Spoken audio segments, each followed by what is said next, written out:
How's it going, Guardians? Shifty here, and today I'm back with another Destiny 2 video. In this one, I'm going to be going over how anyone who owns the Witch Queen expansion can get their hands on some Spoils of Conquest. Now, the best way to get the most spoils is doing this on all three characters every week, especially if you don't raid. So in today's video, we will be going for the first secret chest in the Vow of the Disciple raid. This is actually fairly easy to solo, and I'm going to show you exactly how to do it. Now, if you have not done the raid, this chest will only award you raid mods and 5 Spoils of Conquest on each character. If you have done the raid and earned some loot during the raid, you will still get the mod and the Spoils of Conquest. However, you will also get one of the pieces of gear that you've already earned. Now, before I show you how to do this, if you end up enjoying today's video, make sure to hit that like button, and if you're new to my channel, don't forget to subscribe as well. One final note before we jump into this is the recommended power for the Vow of the Disciple is 1520. So with that said, I highly recommend being as close to 1520 as you can, because we will have to take out some enemies. Now that you know we have to take some enemies out, I highly recommend maxing your ammo by going to a public event on any one of the destinations. For this, I do recommend some decent long range weapons. I'm going to be using Outbreak, a grenade launcher, and a linear fusion rifle. That's going to allow us to easily take out the projection of Savathun at the beginning of the raid. So when you have the appropriate weapons on, make sure to rally the flag at that public event, and then when you're ready for the chest, load up the Vow of the Disciple on the Throne World destination. Alright, like I said just a moment ago, we're going to have to take out this projection of Savathun that spawns right at the beginning here. Make sure to dodge any attacks. You should be able to sit back here just fine. Make sure to avoid any of the attacks from the regular enemies as well. And this is why I suggested a linear fusion rifle. You could also potentially bring a sniper as well.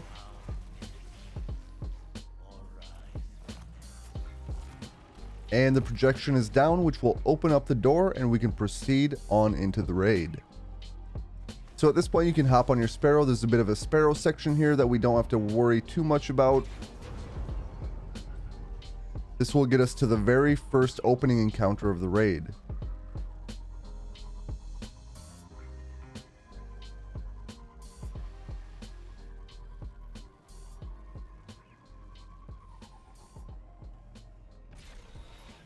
Almost went the wrong way there. So really we just have to follow the path here.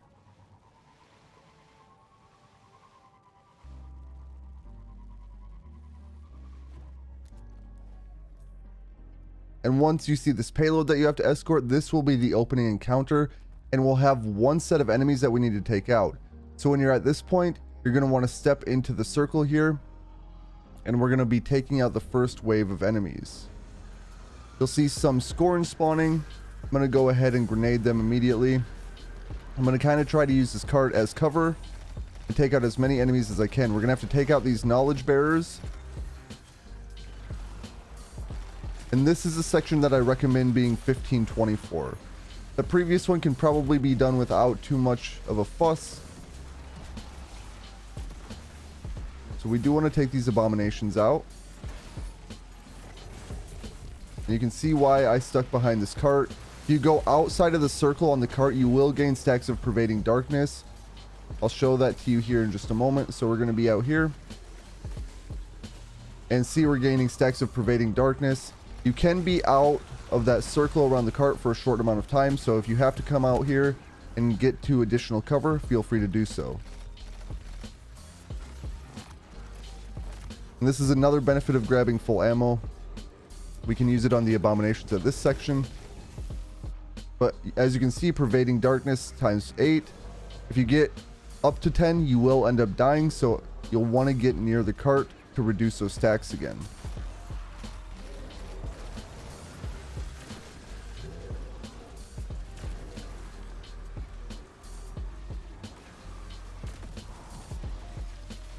And this should be the last abomination coming here.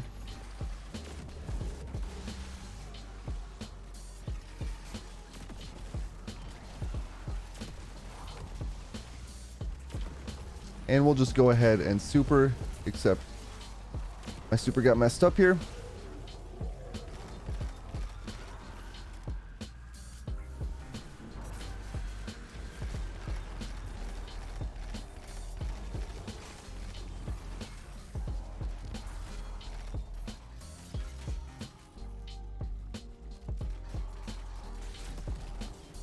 And now that those abominations are down, we can freely step outside of the circle and we won't gain any stacks of pervading darkness.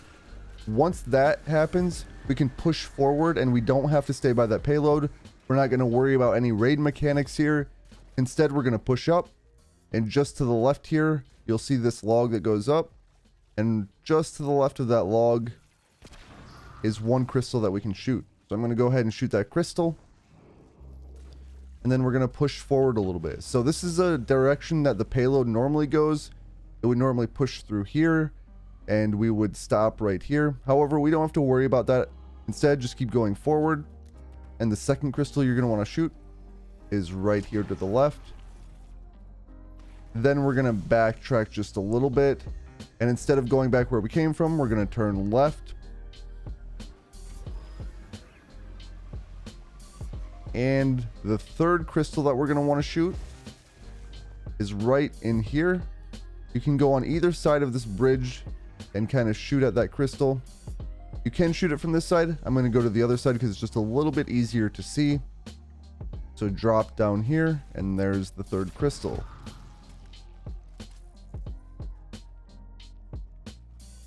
So once we're on the other side of this bridge and you've shot all three crystals, we're going to want to head to the right of this object. Then we're going to hop up on here, and those three crystals should have opened this doorway right here where we can find the hidden chest. And here it is. You can collect your loot. Just as I mentioned before, if you have not done the raid, you won't get any armor pieces and you won't get any weapons. You can only get gear that you've earned from the raid. With that said, you will still get the spoils of conquest as well as any raid mods. Anyway, that is all I have for this one. I hope that it helps you out if you're on a journey to collect spoils of conquest to get any old raid exotics. If it does help you out, remember to like and subscribe. I just want to thank you for watching, and I'll catch you on the next one.